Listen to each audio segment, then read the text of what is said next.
옆에 분에게 인사할까요? 예, 주의 이름으로 사랑합니다. 예, 옆에 분에게 주의 이름으로 축복합니다. 예, 3월의 주제는 뭘까요? 예, 소망 중에 즐거워하자. 로마서 12장 12절 말씀을 가지고 우리 지금 한 달을 보내고 있습니다. 그래서 오늘 좀 소망에 대해서 이야기를 해보려고 합니다. 영어로는요, 그림을 보면 영어로는 hope이라고 하죠. 근데 이 hope이라고 하는 것을 한국말로 번역을 하면 희망이라고 또는 소망이라고 두 단어가 다 hope로 이야기가 됩니다. 그래서 우리말에 이 희망은 내가 기대하는 것 그리고 바라는 것이라고 이야기하지만 소망은 그러니까 뭐 국어 사전의 의미로는 흡사하지만 하나님이 주신 비전을 바라는 것이라고 우리는 이야기할 수가 있습니다. 그래서 일반 사회에서는 희망이란 말을 많이 사용을 합니다. 그래서 근데 기독교에서는 희망이라는 말 대신에 소망이라는 말을 사용하고 있어요. 그러니까 희망과 소망 같은 말일까요? 어떤 것 같아요? 희망과 소망 같은 말일까요? 다른 말일까요? 아까 이야기한 건 영어로도 hope이라고 같은 말로 쓰는 걸 보니까 같은 말로 쓰고 있어요. 근데 기독교에서만 유달리 희망 대신에 소망이라는 단어를 사용하는 것을 우리가 볼 수 있습니다. 두산동화 사전을 보니까 세국어 사전에 희망을 이렇게 설명해요. 어떤 일을 이루거나 얻고자 기대하고 바람이라고 희망을 얘기하고요. 그리고 소망을 바라는 바, 소원, 희망 이렇게 또 설명을 해주고 있어요. 그러니까 두 단어가 의미상 같다라는 걸 강조해주고 있거든요. 이 구사전에서. 근데 만일 의미가 같다면 왜 기독교에서만 유독 소망이라는 단어를 쓸까? 사실 희망이라는 단어는요, 현존하지 않지만 미래에 실현되기를 기대하고 기다리는 것을 뜻하는데, 그리고 이 희망의 주체가 달라요.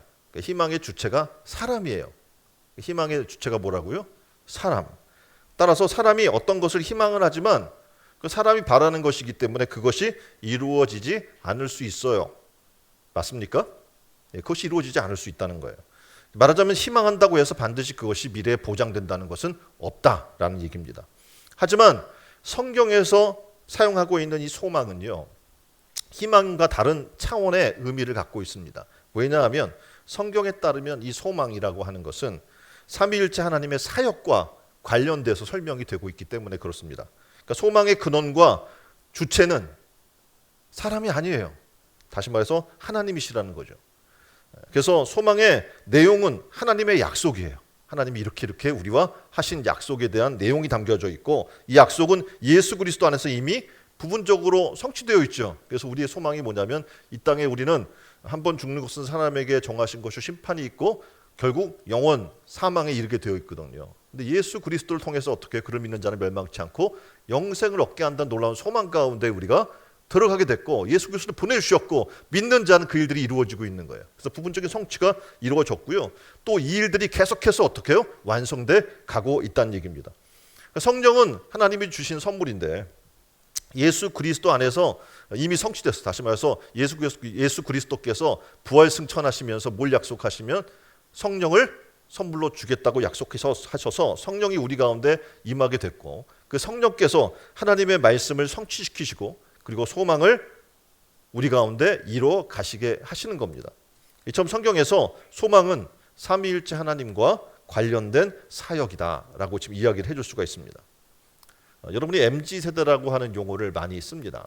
MZ세대라고 하는 단어를 사용하는데, MZ의 M이 뭐의 약자인 줄 아세요? 뭐의 첫 글자인 줄 아십니까? 이니셜?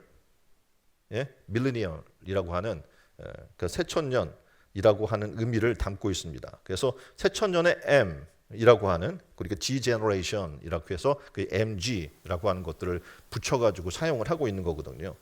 그래서 MZ세대는요, 새로운 천년에 대한 희망과 기대로 시작이 되었습니다. 그런데 좀 시간이 지나 보니까 이 MZ세대가 굉장히 갖는 어려움들이 있어요. 왜냐하면 그들이 이 청년 세대를 둘러싼 여러 가지 담론들이 만들어지게 되는데, 그들은 이런 얘기를 해요. 지금 우리는 대한민국에 살고 있는데 그들은 헬 조선에 살고 있다, 이렇게 얘기를 합니다. 그리고 그때 어떻게 이 시대에 흑수저, 금수저 이런 이야기들이 나오게 됩니다. 그리고 N4 세대가 등장을 하게 되고요. 청년 실신이라는 단어가 등장을 합니다. 어떤 의미입니까?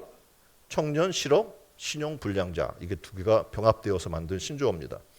그러니까 시종일관 암울한 얘기들만 계속 들려오는 거예요.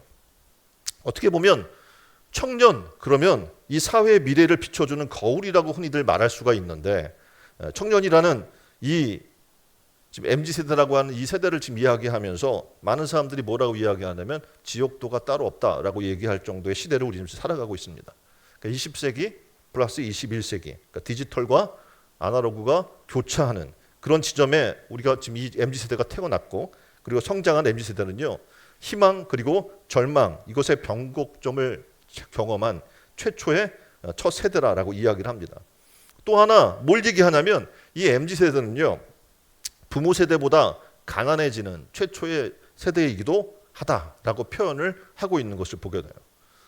그러니까 어떻게 보면 굉장히 새천년이라고 하는 소망을 가지고 시작됐는데 지금 많은 부분들이 암울하고 어두운 부분들을 볼 수가 있다는 거죠. 그리고 이 세대는 어떻게 보면 돈이 최고의 재산이라고 생각을 해요. 그래서 물려줄 수 있고 물려받을 수 있는 유산의 개념들을 얘기합니다. 그렇지만 성경은 전혀 다른 소망을 얘기하고 있는 거예요. 성경은 하나님께서 약속하신 말씀이 있거든요. 아브라함에게 내가 너를 복주고 번성케 하겠다. 이 약속해 주신 것을 믿는 거예요. 그 믿는 안에 우리는 소망이 생기고 그것을 믿고 확신하는 가운데 소망이 있는 그런 정말 사람으로 거듭나는 은혜가 있게 되는 줄 믿습니다.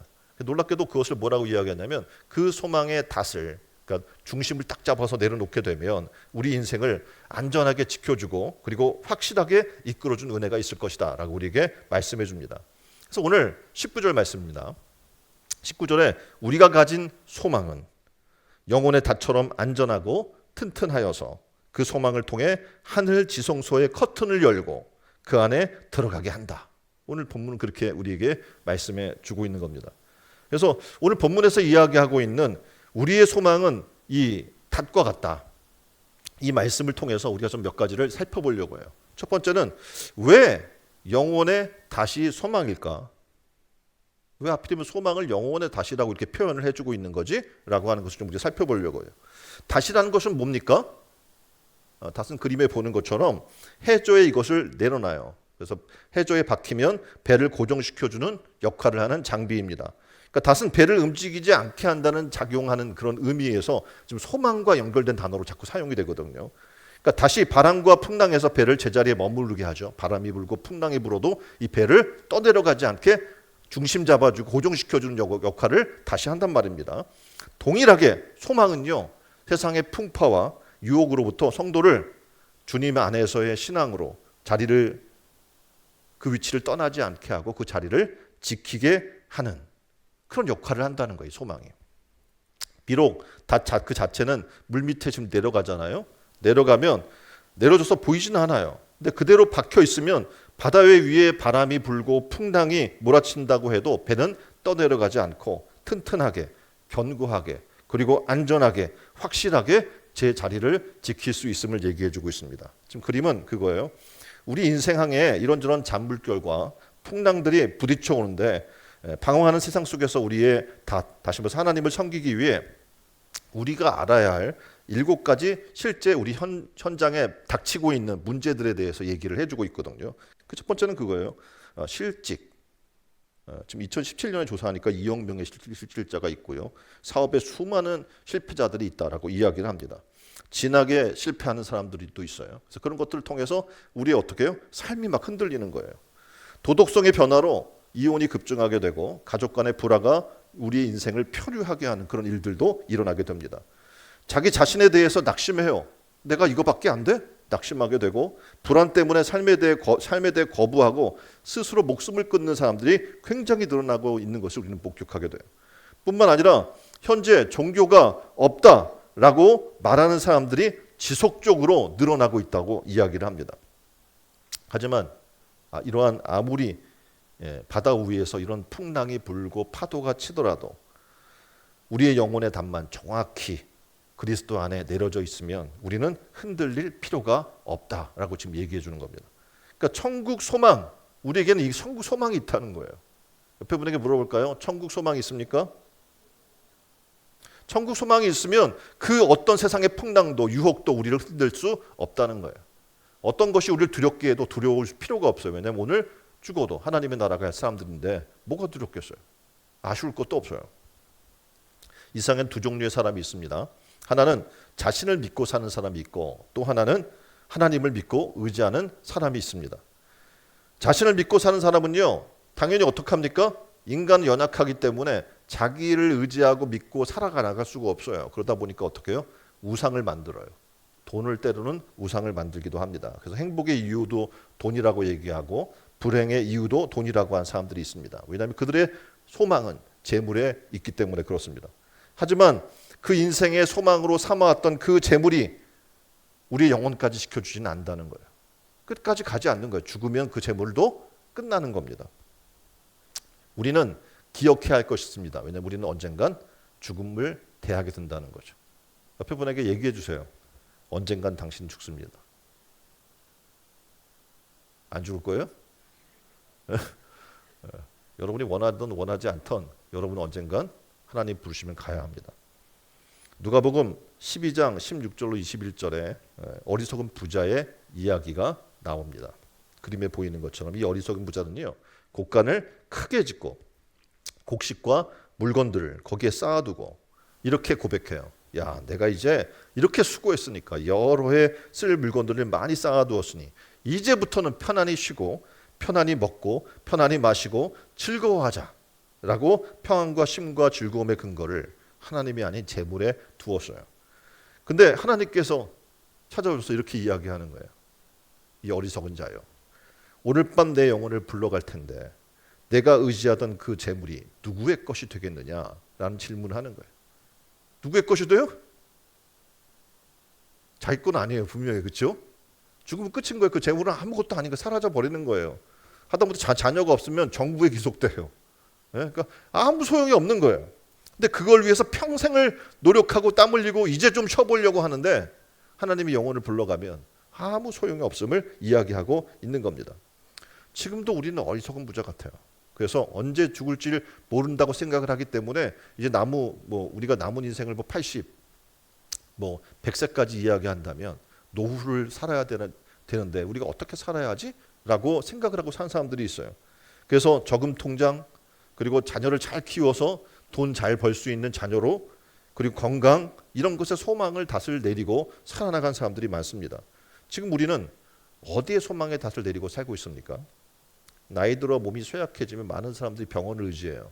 그래서 예전에는 저 푸른 초원 위에 전원주택 같은 거 져놓고 님과 함께 영원히 살겠다고 얘기하는데 이제 살아보니까 아닌 거예요. 나이 들면 어디 가까워야 돼요? 병원이 가까워야 되는 거예요. 맨날 아파. 출퇴근해야 돼, 병원으로. 그러니까 전원주택 거기 만들어봐야 어떡합니까? 근방에 병원이 없네. 그러니까 이게 아니야 라고 다시 도시로 들어오는 사람들이 굉장히 많이 있어요. 이제 은퇴 후 적정 생활비와 노후 준비 상황들을 생각해야 될 때가 된다고 얘기를 합니다. 그러니까 어떻게 보면 여기 도표에 보니까 38.7%가 보통 준비되어 있고 52.6%가 준비가 안 돼 있어요. 그러니까 합이 90% 이상이 제대로 노후 준비가 안 돼 있는 거예요. 그래서 사람들은 생각하는 거죠. 야, 은퇴하면 어떻게? 이제는 80, 100세까지 산다는데 이거 재앙 아니야? 라고 생각하면서 어떡합니까? 돈줄이 마를 거를 우려해서 노후에 돈이 없으면 못 살 거라고 맨날 돈 하면서 젊은데도 그렇게 살아간 사람들이 너무 많은 거예요. 왜입니까? 그들은 지금 소망의 닷을 어디다가? 물질에, 재물에 두고 있기 때문에 그렇습니다. 그래서 어떤 사람은 이제 집 하나 평생에서 집 하나 장만했어요. 그러면 어떡합니까? 이 집을 자식들한테 물려주려도 물려줄 수 없어요. 세금 폭탄이에요. 그렇죠? 50% 이상을 떼가니 좀만 문제가 발생하면 60% 자녀가 받아가지고 다 날라가요, 세금으로. 그러니까 이게 안 되죠. 노후에는 또 이제 퇴직했으니까 돈이 제대로 없어요. 그러면 집을 담보로 연금 보험으로 사람들이 받아서 또 살려고 생각을 해요. 그리고 저축해둔 돈이 있으니까 그래도 난 다른 사람보다 좀 낫지 않겠어 생각하는 분들도 계셔요. 근데 착각하지 말라는 거예요. 하나님 말씀하시잖아요. 야, 네가 지금 100세까지 살 거를 계산하고 그렇게 살아나가지만 오늘 밤 하나님이 네 영혼을 불러가면 어떻게 할 거야? 정말 여러분은 노후 준비를 하면서 영혼 준비는 과연 하고 있는가라는 것을 돌아볼 필요가 있다는 겁니다. 믿음 없는 불신자들은요, 육신에 살 것만을 걱정해요. 근데 믿음 있는 사람들은요, 하나님이 나를 부르시는 그날을 준비하는 거예요. 세상을 그렇게 믿고 살다가 그런 닷들 정도는 하나님이 부르시는 그날 한순간 사라져버릴 것에 불과하다는 겁니다. 다시 말해서 큰 태풍이나 풍랑이 일어나면 집이고 뭐고 다 날아가 버리잖아요. 다 뽑혀서 날아가 버리잖아요. 뭐 해일 같은 거 불면 그냥 뭐 하나 마을 하나는 그냥 순식간에 사라져 버리거든요. 하나님이 부르시는 그날이 그거예요. 내가 쌓아놨던 많은 것들이 한순간에 사라져 버릴 날이라는 겁니다. 자, 그렇다면 우리 각자의 인생의 닷을 내릴 곳이 어디냐? 나는 지금 어디에 내리고 있는가를 돌아볼 필요가 있다는 겁니다. 근데 우리 인생의 영혼의 닷을 내릴 곳은 단 하나밖에 없습니다. 바로 예수 그리스도예요. 성경에 그 그리스도께서 휘장을 어떻게 해요? 찢고 들어가셔서 하나님의 임재 가운데 우리를 거하게 해준다고 얘기를 해요. 그러니까 주님이 열어주신 휘장 안에 지성소를 지금 얘기하고 있고요.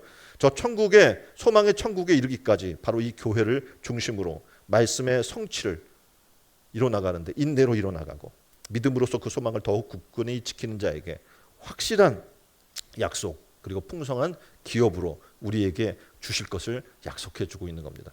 자, 오늘 이 본문의 말씀을 이제 좀 우리가 들여다보면 굉장히 신비한 이야기들이 많이 있는데 두 번째 얘기하고자 하는 건 그거예요. 자, 그러면 닷이라는 것의 역할을 이야기했고 소망의 닷을 왜 내려야 되는지를 알았어요. 근데 오늘 성경에 보니까 이 닷의 비유로 지금 예수 그리스도의 휘장 안에 들어가는 그 장면을 비유로 설명해 주고 있는 겁니다.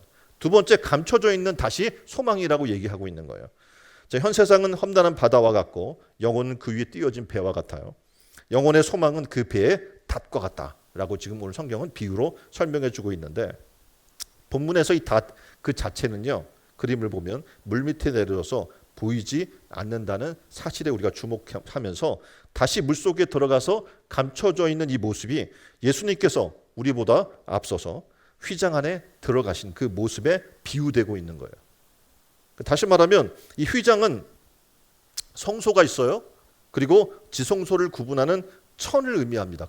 휘장은 성소가 있고 이 성소인데요. 이 앞쪽이 성소고요. 휘장이 있고 그 안에 들어가면 뭐 법궤가 있고 그렇죠? 뭐 십궤가 있고 돌비가 있고 있잖아요. 그 안으로 들어가는 그 지성소가 지성소 안으로 들어가는데 이 지성소 안에 들어갈 수 있는 사람은 대제사장만이에요. 아무나 함부로 들어가면 다 죽어버려요. 하나님의 임재 가운데 들어가야 되는 장소였기 때문에 그렇습니다. 1년에 한 번 들어가서 하나님과 교제하며 들어가는 목적이 있는데 뭐냐면 백성들의 죄악을 정결케 하기 위해 대제사장이 어떻게 해요? 1년 동안 정말 거룩한 삶을 살다가 하나님을 만나러 들어가는 거예요. 제물을 바치고 용서를 비는 일을 그 안에서 합니다. 그런데 예수 그리스도께서는요, 이런 다른 제사장은 가서 제물을 바치는데 예수 그리스도께서는 자신의 몸을 제물로 드렸어요. 하나님께 드리시어 단번에 우리의 모든 죄악을 사해 주셨다라고 얘기해 주고 있는 겁니다. 그래서 예수 그리스도가 만민의 죄를 속하기 위해 자신을 희생의 제물로 드리시고 지금 보좌 우편에 앉아 계신다는 것은 우리에게 살아있는 소망이 된다라고 지금 설명해 주는 겁니다. 그러면서 예수 그리스도가 어떻게 우리 영혼의 대제사장이 됐는가라는 것을 설명하면서 본문에서는 이렇게 얘기합니다. 20절에 예수께서는 멜기세덱의 반차를 쫓아 대제사장이 됐다라고 얘기해 주고 있어요. 자, 그림을 보면 아브라함과 멜기세덱의 만남이라는 그림이고 1625년에 피터 로벤스의 작품입니다. 이 그림에 보면 아브라함과 멜기세덱이 만나는 그 장면을 묘사해 주고 있어요. 근데 이 멜기세덱이라는 사람이 굉장히 독특합니다. 왜냐하면 족보가 없는 사람이에요. 그리고 놀랍게도 레위 지파에 속하지 않으면서도요, 제사장의 직분을 감당했던 사람입니다. 그래서 이 사람의 이 멜기세덱은요, 난 날에 대한 기록도 없고 죽은 날에 대한 기록도 없어요. 그러니까 아브라함과 동시대의 사람이었는데 레위 족속이 보통은 제사장을 맡기 위해 나아가는데 이 아브라함 시대는 어떻게 제사장이 있어요, 없어요? 없었어요. 레위 지파 이런 게 없으니까 아브라함의 후대에 나오는 거니까. 그런데 이미 이 멜기세덱은요, 지극히 높으신 하나님의 제사장이라는 칭호를 받던 사람입니다. 하나님께 시편을 통해서 장차 임할 그리스도에게 멜기세덱의 반차를 쫓는 영원한 제사장의 직분이 있음을 이미 예언해 주고 계신 것을 보게 돼요. 예수님은 우리의 영원한 대제사장입니다.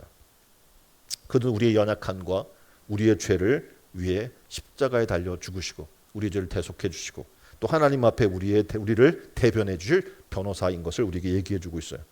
대제사장의 직분은 바로 예수 그리스도 오직 그분만 갖고 있음을 성경은 얘기해 줍니다. 그래서 베드로는 예수 그리스도의 유일한 대제사장의 직분에 대해서 이렇게 설명해 줘요. 사도행전 4장 12절 말씀입니다. 다른 이로는 구원을 얻을 수 없나니 천하에 인간의 구원을 얻을 만한 다른 이름을 우리에게 주신 일이 없음이니라. 아멘. 우리의 죄를 대속할 그 구약 시대에는 대제사장만이 그 역할을 감당했는데 이제 신약이 와서는 어떻게 해요? 예수 그리스도가 우리의 영원한 대제사장이 되셔서 지성소에 들어가셔서 단번에 자기의 목숨을 내어주셔서 우리의 죄를 대속해 주셨거든요. 그러니까 예수 외에는 다른 세상이 있을 수 있어요? 없어요? 없다라고 얘기해 주고 있는 겁니다. 우리가 이제 구원받는 길은 예수밖에 없는 거예요. 오늘날도 수많은 사람들이 교회 다니고 수많은 세상의 종교들이 있지만 그들은 얘기해요. 착하게 살면 구원받아 라고 얘기하지만 절대 그렇지 않습니다. 우리에게 예수가 필요한 이유는 바로 우리의 죄를 대속할 수 있는 유일한 분이기 때문에 그렇습니다. 그러니까 죄가 대속되지 않고는 하나님 나라에 갈 길이 없는 거예요. 근데 세상은 어떻게 해요? 착하게 살면 된다고 생각을 하지만 절대 그렇지 않습니다. 놀랍게도 휘장 안에 들어가신 것은 예수 혼자만의 일이 아니었음을 또 우리에게 이야기해요. 이 일이 우리에게 주는 놀라운 은혜가 있다는 겁니다. 그래서 히브리서 2장 11절 말씀이에요. 이렇게 얘기해요. 거룩하게 하시는 자와 거룩하게 함을 입은 자들이 다 하나에서 난지라. 이 말씀 무슨 말이냐면 예수는 우리의 형제요. 우리의 대표자이다 라는 얘기를 해주는 거예요. 그래서 그리스도 예수께서 휘장 안으로 이렇게 들어가셨다는 그 의미는 성도된 우리가 동일하게 휘장 안으로 들어가게 됨을 얘기해 주는 거예요. 다시 말해서 예수의 죽음이 누구의 죽음? 나의 죽음이 되고 그의 지성소에 들어간 은혜가 우리도 지성소에 들어갈 수 있는 권한을 부여해 주었음을 얘기해 주는 겁니다. 그러니까 우리가 휘장 안의 지성소, 하나님께서 임재하시는 그곳, 보이지 않는 그곳, 지금 다시 물 속으로 들어와서 보이지는 않지만 우리를 고정시켜주고 천국의 소망을 갖게 하는 그 닷과 같은 역할을 하는 게 누굽니까? 바로 예수 그리스도예요. 그분을 믿기만 하면, 그분 안에 있기만 하면 우리에게 무슨 소망이? 천국 소망이 있는 줄 믿습니다. 그래서 보이지 않는 그 천국을 예수 그리스도로 말미암아 우리의 확고부동한 최고의 소망으로 우리가 붙들고 살아갈 수 있게 된 겁니다. 그래서 이렇게 성경은 얘기해요. 그러므로 형제들아 우리가 예수의 피를 힘입어 성소로 들어갈 담력을 얻었나니 예수님은 휘장 곧 그분의 육체를 통하여 우리를 위하여 새롭고 살아있는 길을 열어 놓으셨노라 라고 얘기해 주고 있는 겁니다. 그러니까 휘장 안은 하나님이 거하시는 곳이에요. 그러니까 지성소예요. 다시 말하면 하나님을 대면하는 장소이고 지금 영적으로 설명하자면 하나님의 나라를 얘기하는 겁니다. 하나님의 영광이 가득해요. 따라서 예수님께서 휘장 안으로 들어가셨다는 것은 그의 영광의 나라로 승리에 입성을 하셨음을 얘기해 줍니다. 그러니까 성도가 갖는 소망은 동일해요. 예수께서 죽음에서 부활하신 후에 들어가신 바로 영광의 나라, 천국에 우리도 같이 들어가는 거예요. 그렇죠? 주님과 함께 가는 거예요. 주님의 그 하나님의 나라가 바로 나의 하나님의 나라가 되는 겁니다. 그곳은 옆에 분에게 얘기했어요. 그곳은 눈물이나 슬픔이나 근심이 없습니다. 오직 기쁨만 있습니다. 바로 우리가 갈 하나님의 나라가 그 나라예요. 그리고 어떻게 이 소망은 성도들로 하여금 세상의 풍파를 만나도 세상의 유혹과 어려움을 당해도 핍박을 당해도 이길 만한 능력을 우리에게 주는 거예요. 왜냐하면 천국 소망이 있으니까. 잠깐 어려우면 아무것도 아닌 거예요. 영원한 천국의 소망이 있는데 이 소망을 더욱 공고히 하는 것이 바로 하나님과의 맹세와 성경에서 우리에게 얘기해 주는 약속의 이 말씀입니다. 우리는 이 광야 같은 세상을 살면서 우리가 육신의 안일, 잠깐의 평안, 잠깐의 육신의 쾌락 이것을 추구하지 아니하고 하나님 나라와 하나님의 의를 추구하는 목적이 있어요. 뭐냐면 바로 하나님의 나라를 소망하고 있기 때문에 그렇습니다. 그 하나님 나라가 예수 그리스도 통해 우리에게 주어졌기 때문에 그래요. 소망의 닷은 이제는 어떻게 해요? 교회 중심으로 생활함으로 이것을 든든히 내릴 수가 있습니다. 현실적으로는요, 바로 그 소망을, 천국의 소망을 교회 중심으로 살아갈 것을 얘기해 주고 있어요. 그 세 번째 얘기할 것은 그겁니다. 뭐냐면 교회 중심의 영혼의 닷이라는 거예요. 영혼의 닷은 어디 중심? 교회 중심이라는 거예요. 자, 생각해봐요. 교회의 강단이 아닌 어느 곳에서 우리에게 구원의 복음을 선포해 줍니까? 없어요. 그렇죠? 세상에 뭐 세미나나 뭐 어떤 즐거운 뭐 이야기나 아니면 좋은 유익거리 이야기나 해줄지 모르지만 구원을 주는 복음을 메시지를 선포하는 것은 교회 강단밖에 없습니다. 교회 성도 아닌 어떤 사람들이 이 천국을 미리 맛보며 그리고 하나님과 교제하는 영광을 누릴 수가 있습니까? 교회 아니고는 불가능한 거예요. 교회의 머리 대신 예수 그리스도가 아니고 어떤 다른 성인이, 어떤 이단의 교주가 자신의 몸을 내어서 희생 제물로 주면서 휘장이 되어 찢기면서 하나님 앞으로 우리를 인도해 줍니까? 예수 그리스도, 교회의 머리 대신 예수 그리스도 외에는 없는 겁니다.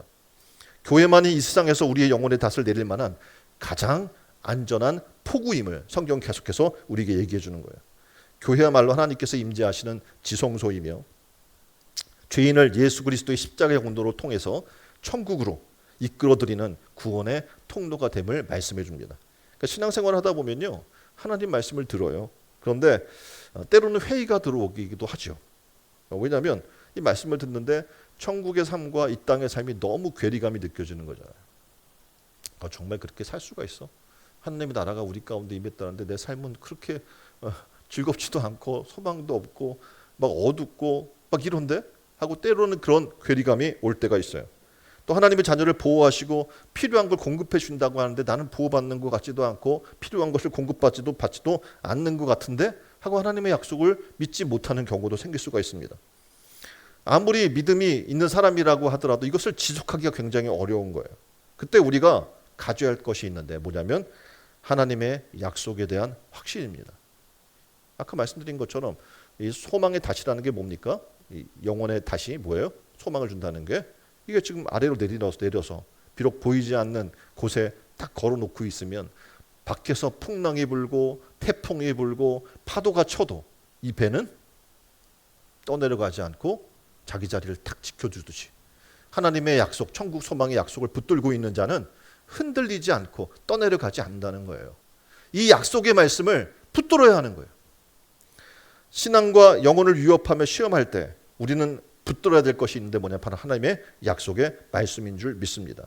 그래서 하나님은 우리에게 더 확신을 주기 위해서 놀랍게도 자기 자신을 두고 맹세하셔요. 하나님 맹세하지 않는 분인데 자기 자신을 두고 맹세하면서 우리를 믿음 안에, 소망 안에 강하게 하시는 거예요. 우리로 흔들리지 않고 소망만 바라보게 하시기 위해 하나님 스스로 맹세를 하십니다. 교회의 머리는 예수 그리스도입니다. 너무나 잘 아시죠? 교회의 머리는 예수 그리스도. 그래서 찰스 스폰저는 이렇게 이야기해요. 예수 그리스도가 없다면, 다시 말해서 예수 그리스도 없이 소망도 없다. 그러니까 우리의 소망의 닷은 뭡니까? 바로 예수 그리스도인 거예요. 그리스도가 없는 소망은 없어요. 그리스도가 없는 구원은 없어요. 그리스도가 없는 신앙은 우리에게 있을 수 없음을 얘기하는 겁니다. 소망 중에 소망, 성도의 최대의 소망, 바로 예수 그리스도예요. 그분께서 십자가를 통해서 휘장을 찢으셨죠. 그러니까 지성소로 가는 휘장이 있어서 함부로 그걸 넘어갈 수 없었는데 예수 그리스도가 자기 몸을 찢으심으로 말미암아 제물이 되어주심으로 말미암아 그 휘장을 찢어요. 그리고 어떻게 우리로 예수 그리스도 이름을 통하여 지성소로 나갈 권한을 우리에게 주신 겁니다.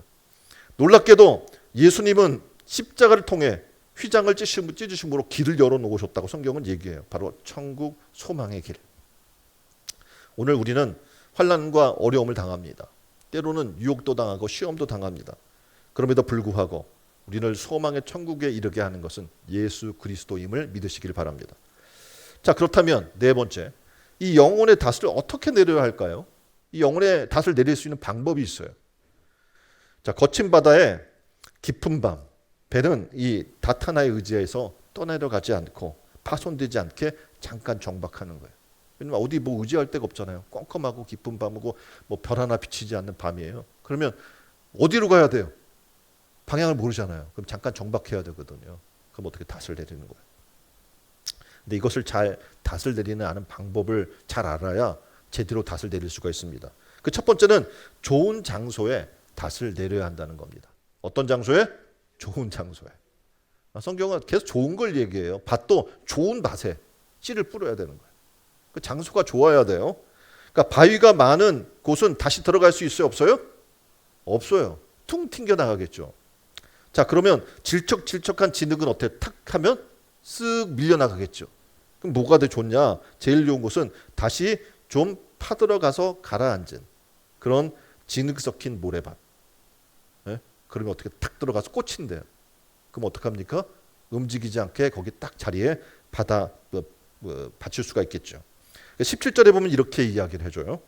하나님은 약속을 기업으로 받은 자들에게 그 뜻이 변치 아니함을 충분히 나타내시려고 그 일에 맹세로 보증하셨나니 라고 얘기를 해요.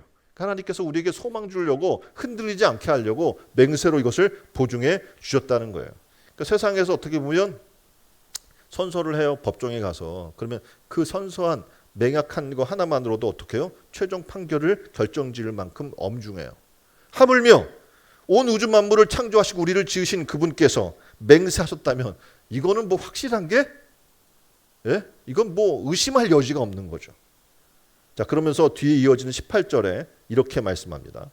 두 가지 변치 못할 사실, 이것을 우리의 소망의 근거로 주었다라고 지금 성경 말씀이 얘기하고 있는데, 첫 번째는 하나님 말씀의 확실성, 그리고 그 맹세하시는 성품의 신실성, 이 두 가지를 얘기해 주는 거예요. 이것을 전적으로 믿고 신뢰하게 되면 우리에게 어떻게 이 믿음을 통해서 소망의 풍성함에 이르는 길을 제공해 주시겠다라고 말씀해요. 그래서 그의 예가 지금 오늘 성경에 예로 히브리서에서 얘기해 준 게 뭐냐면 아브라함의 비유입니다. 그래서 소망 없는 사람이란 분명히 우리에게 소망의 약속을 주신 하나님의 말씀을 믿지 않겠죠. 그리고 그 약속을 맹세로 보증까지 해주신 하나님을 믿지 않는 거예요. 하나님의 그 성품을, 변하지 않는 신실한 성실하신 그 하나님을 믿지 못하는 거예요. 우리가 쉽게 절망하고 그러면서 낙심하고 있다면 바로 그 하나님을 믿지 못하고 있다는 증거가 되는 겁니다. 자, 인생의 닷도 소망을 하나님께 단단히 우리가 두고 오래도록 내려서 신앙의 닷을 우리가 보유하고 있는 신앙의 삶을 살아나가는 것이 굉장히 중요합니다. 그런데 필요한 게 그래서 뭘 얘기하냐면 좋은 밭, 다시 말해서 믿음이 필요하다는 거예요. 견고한 믿음 위에 세워져야 한다는 겁니다. 닷을 내려두고 오래도록 움직이지 않을 믿음이 필요한 거예요. 흔들리지 않는 믿음이 필요한 거예요. 이 믿음을 소유하는 신촌 의대로운 교회 성도들이 다 되기를 주님의 이름으로 축원드립니다. 두 번째, 물 깊이가 6에서 7배의 길이의 사슬을 내려놓는 거예요. 그러니까 물 길이가 딱 고개 딱 맞게 떨어뜨리는 게 아니라 물 그 깊이에 비해서 몇 배? 6배에서 7배 긴 사슬을 내려서 아래 떨구어야 된다는 얘기예요. 왜냐하면 사슬이 수조 지면을 따라서 길게 늘어져서 그 마찰로 다시 안정적으로 고정되게 된다고 얘기해요. 그래서 여간한 바람에 배가 흔들려도 떠내려가지 않고 그 사슬의 마찰력으로 그것을 저지하며 지탱할 수 있게 된다라고 얘기합니다. 그러니까 물 깊이의 그림 보면 6배에서 7배의 긴 사슬을 내려놓는 것은 밑을 알 수 없는 상황이잖아요. 때때로 가면 이 바다 밑을 알 수 있어요, 없어요? 없어요. 그러면 이걸 어느 정도 내려가다가 안 걸려? 다시 끌어올리는 게 아니고 어떡합니까? 6배에서 7배의 사슬을 갖고 있으니까 끝까지 내리는 거예요. 인내하고 내려야 한다는 거예요. 아무리 내려도 안 된다고 닷을 끌어올려서는 안 되고요. 끝까지 그것을 아래로 내려 나가야 된다고 얘기합니다. 그걸 성경에서는 15절에 이렇게 설명해요. 저가 이같이 오래 참아 약속을 받았느니라. 그러니까 히브리서 저자는요, 아브라함이 오래 참아서 약속을 받았다라고 얘기해 주고 있습니다. 이는 실상 그의 인내 그리고 하나님의 약속에 대한 확실성을 지금 우리에게 보여주는 거예요. 그래서 하나님은 분명히 아브라함에게 이렇게 약속해요. 내가 반드시 너를 복주며 너를 번성케 하고 번성케 하리라. 근데 이게 쉽지 않았다는 거예요. 아브라함이 약속을 붙들기가 쉽지 않은 상황 가운데 있었다는 거예요. 왜냐하면 그 처음 약속을 받았을 때가 75세예요. 근데 아들을 못 낳았어요. 자식을 못 낳았어요. 약속이 이삭의 출생을 통해서 성취될 때까지 무려 25년을 기다려야 됐어요. 그리고 어떻게 세월이 흘러가는 동안에 아브라함에게 요구된 것은 뭐였냐면 인내였어요. 그러니까 긴 사슬이 필요하듯이 우리에게도 어떻게 해요? 긴 믿음이 필요한 거예요. 오랜 기간을 인내할 인내심이 필요하다는 겁니다. 그러니까 세월이 너무 오래 걸렸던 까닭에 아브라함도 자신도 어떻게 해요? 흔들릴 때가 있었어요. 예를 들면 자기가 데리고 있던 종 다메섹 사람 엘리에셀을 보니까 그냥 이 사람을 내 후계자로 세우는 게 낫겠어. 요즘 자식도 못 낳고 있는데 그냥 엘리에셀을 후계자로 세울까? 그런 마음을 갖기도 했습니다. 또 기다리다 지쳐서 하갈이라고 하는 그러니까 종중에서 첩을 둬서 어떻게 그 여인을 통해서 서자를 낳게 되는데 이스마엘을 얻게 됩니다. 근데 이게 얼마나 지금 이스라엘 민족과 중동지대에 혼란을 가져오는지 알고 계시잖아요. 그러니까 하나님의 뜻이 아닌 것으로 만들어진 것은 굉장히 갈등과 어려움이 만들어지게 되는 겁니다. 그럴 때마다 하나님께서는 아브라함에게 나타나셔서 하나님의 약속을 확인시켜 줍니다. 내가 너와 약속했지 않니? 내가 너를 복주고 복주겠다고 약속해 주지 않았니? 라고 하나님께서 말씀하시는 거예요. 소망이 끊어질 듯 보였던 100세의 나이에 이루었을 때 아브라함은 약속의 성취를 받게 됩니다. 바로 아들 이삭을 얻게 되는 거예요. 약속을 받은 사람이 가져야 될 것이 뭡니까? 바로 인내입니다. 뭐라고요? 인내. 전도를 해요. 부신 남편이 있습니다. 그래서 이 남편을 전도하려고 10년, 20년, 30년, 40년 참았어요. 그런데도 안 변해요. 그래도 어떡합니까? 인내해야 돼. 하나님 반드시 때가 되면 이루실 분이기 때문에 그렇습니다. 난치병이 지병이 있는 아내나 남편이나 또는 부모, 자식들이 있어요. 그래서 기도했어요. 근데 아무 응답이 없어 보입니다. 그럼 어떻게 포기해야 될까요? 그렇지 않습니다. 왜냐하면 바로 그때야말로 저와 여러분이 바랄 수 없는 중에 바라는 소망을 계속해야 될 때이기 때문에 그래요. 우리에게 요구되는 것은 바로 인내입니다. 하나님께서는 정하신 때가 우리의 때가 아니라 하나님이 정하신 그 때가 되면 하나님의 약속을 이루실 분이기 때문에 그렇습니다.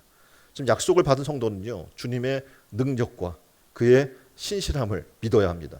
그리고 그를 신뢰하는 마음을 가져야 될 줄 믿습니다. 시편 107편의 말씀입니다. 시편 107편 28절로 30절에 이렇게 이야기해요.